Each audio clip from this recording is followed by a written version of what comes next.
بسم اللہ الرحمن الرحیم الحمدللہ الذی جعلنا من المتمسکین بولایت امیر المومنین۔ السلام علیکم یا علی علیہ السلام علیکم۔ مومنین اکرام، آپ دیکھ رہے ہیں ہمارا آفیشیل یوٹیوب چینل۔ نوید عاشق بھی یہ شہید کی شہادت کے بعد جہاں قوم کو بیداری کی ضرورت تھی،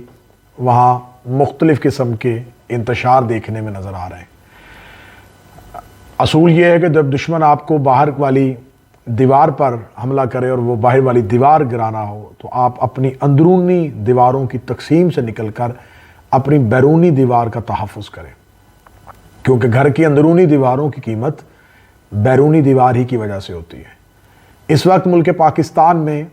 شیعوں کے قتل عام کے لیے جو ایک نعرہ بلند کیا جا رہا ہے، وہ ایک بڑا بوسیدہ اور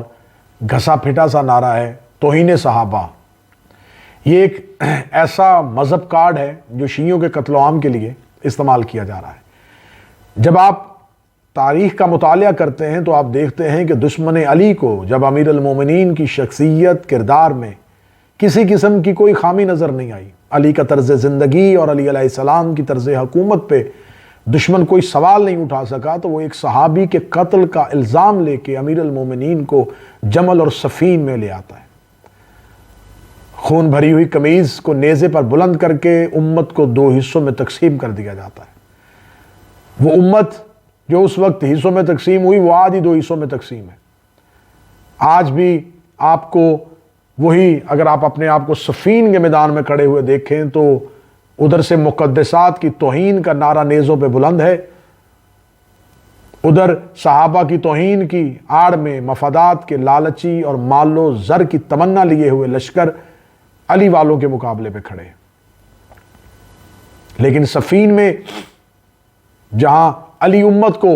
تقسیم سے بچانے کی کوشش کر رہے تھے، وہاں علی والوں کے روپ میں کچھ ابو موسیٰ عشری اور کچھ محمد بن اشعث جو تھے، وہ بھی علی کے لشکر میں شامل ہو چکے تھے۔ معذرت۔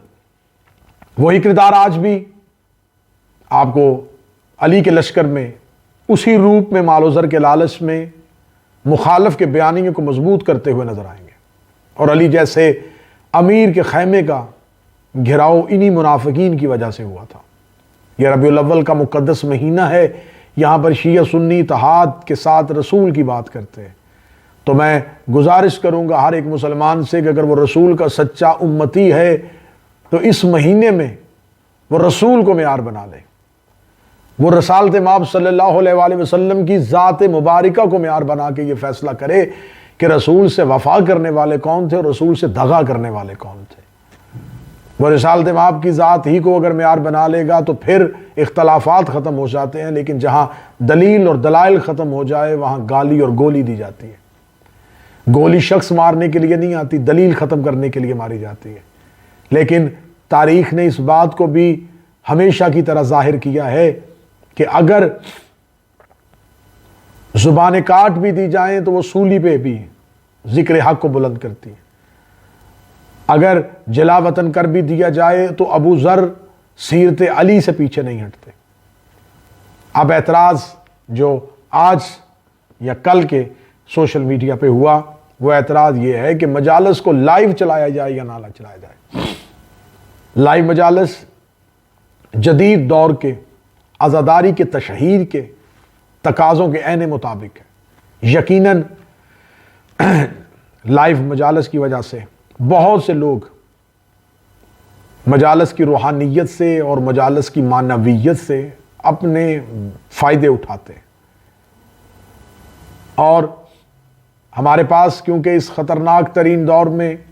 ہمارے پاس کوئی میڈیا چینل نہیں، ہمارے پاس کوئی نیشنل چینل نہیں، اگر کوئی چند شیعہ چینلز بھی ہیں تو وہ اپنی مخصوص اداروں اور مخصوص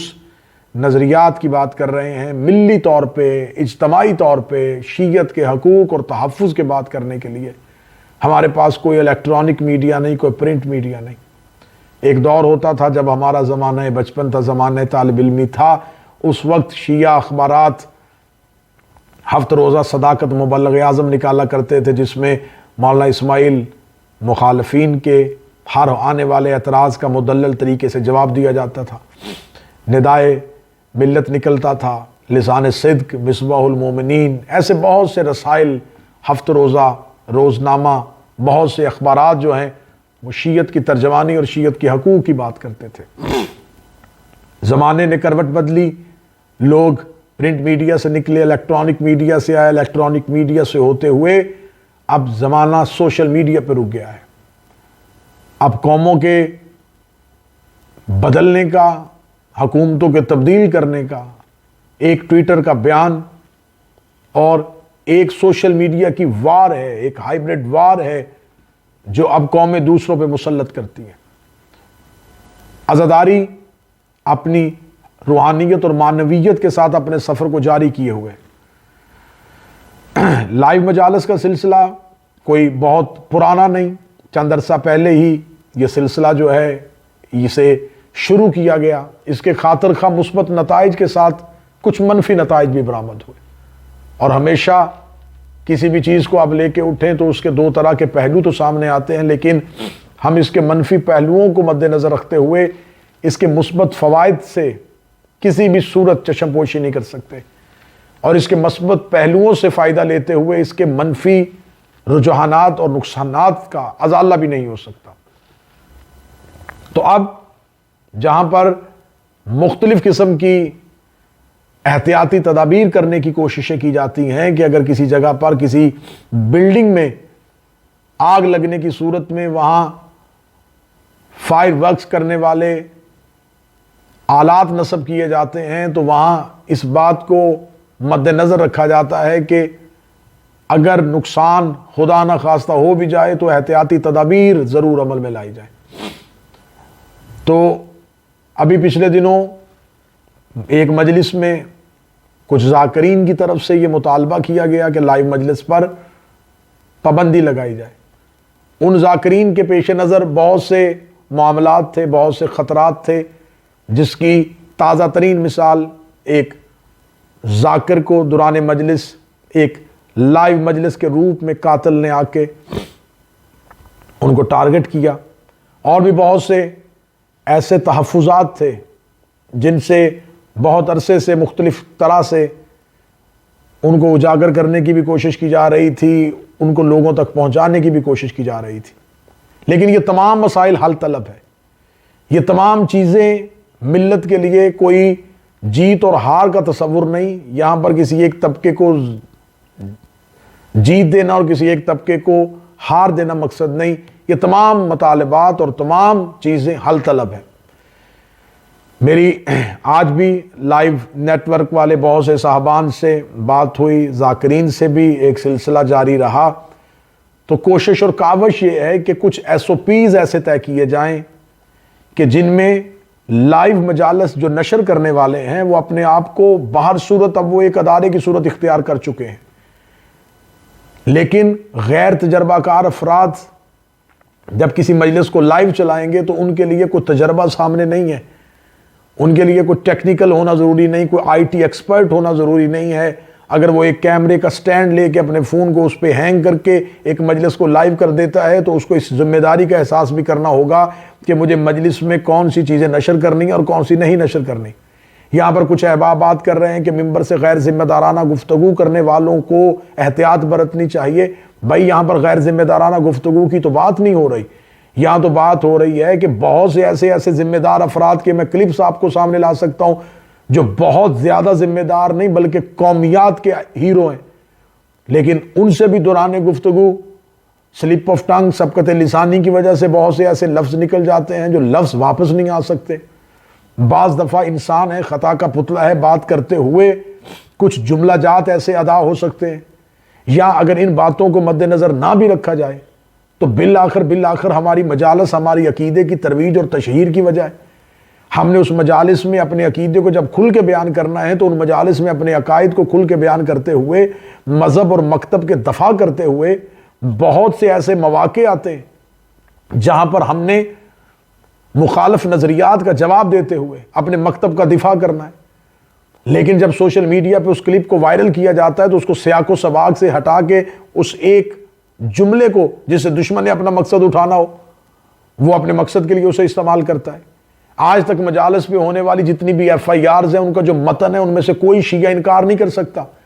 کوئی شیعہ یہ انکار نہیں کر سکتا جو زاکریہ خطیب نے کہا اس کا قوم شیعہ کے ساتھ کوئی تعلق نہیں۔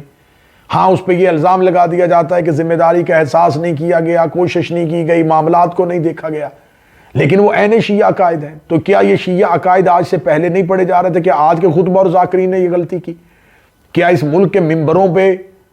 ان تمام متنازع موضوعات پر مناظرہ جات نہیں ہوتے رہے؟ ایسے ایسے کھل کے مناظرہ ہوئے ہیں کہ کھل کے ایک دوسرے کے عقائد پر تنقید بھی کی گئی ہے، لیکن کیونکہ وہ برداشت کا دور تھا، وہاں پر لوگ سیکھنے کے لیے آتے تھے، وہاں پر آپس میں حسد کا مادہ موجود نہیں تھا، وہاں پر مخبرین موجود نہیں تھے، وہاں پر وہ لوگ موجود نہیں تھے جو ان شخصیات کو ٹارگٹ کروانا چاہتے ہو۔ کیا اس منبر سے ہمارے اکابرین، ہمارے اسلاف نے یہ جتنے بھی اختلافی موضوعات ہیں ان پر کھل کے بات نہیں کی گئی؟ کیا یہ موضوعات آج ہی کے دور میں پڑھے گئے؟ یہ پڑھے جاتے رہے ہیں، پڑھے جاتے ہیں اور پڑھے جاتے رہیں گے، لیکن اس وقت جو ہے وہ ملک پاکستان اس نازک ترین دور سے گزر رہا ہے کہ یہاں پر چند آئیڈیو لیکس آنے کی وجہ سے حکومتوں کو اپنے وضاحتیں کرنے کے لیے سامنے آنا پڑتا ہے۔ یہاں پر اس وقت ایسی ایسی ٹیکنیکس آ گئی ہیں اور ایسے ایسے ایکسپرٹس آ گئے ہیں جو آپ کی گفتگو کے متن کو اس حد تک تبدیل کر دیں گے کہ وہ اتنا جھوٹ پھیلائیں گے کہ وہ سچ لگنا شروع ہو جائے گا۔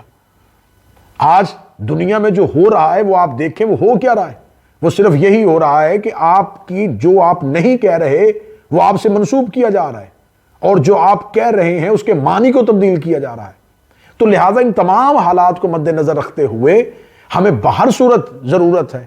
ان افراد کی جو لائیو ٹیلی کاسٹ کریں لیکن وہ ان چیزوں کو تجربہ کارانہ طور پہ سمجھتے بھی ہوں۔ آج بھی اگر الیکٹرانک میڈیا پہ کوئی پروگرام لائیو نشر کیا جاتا ہے تو وہ سامنے بیٹھا ہوا جو آپ کو ٹائی سوٹ میں ایک اینکر ہے، اس کے پیچھے ایک پوری ٹیکنیکل ٹیم ہے جو اس پورے پروگرام کو دیکھ رہی ہے کہ اس میں کون سا لفظ حذف کرنا ہے، کون سی چیز کو نشر کرنا ہے، کس کو نہیں نشر کرنا۔ تو جب ہماری مجلس لائیو آ رہی ہوتی ہے تو اس میں ایسی کوئی گنجائش نہیں ہے۔ پھر ایسی ایسی نئی جہتیں متعارف ہو گئیں کہ مطالبات میں اب یہ مطالبہ بھی ہے کہ ایک ذاکر جو ہے اس کی گاڑی سے اترنے سے لے کے واپس گاڑی تک سٹل فوٹوگرافی کی سہولت بھی میسر ہونی چاہیے۔ وہاں بانیان کے عزیز و اقربا جو ڈرائنگ روم میں بیٹھے ہیں ان بچوں سے لے کے ان بزرگوں تک کی تصویریں بھی اس مجلس کی روحانیت میں جو ہے وہ خاطرخواہ حصہ لیتی ہیں۔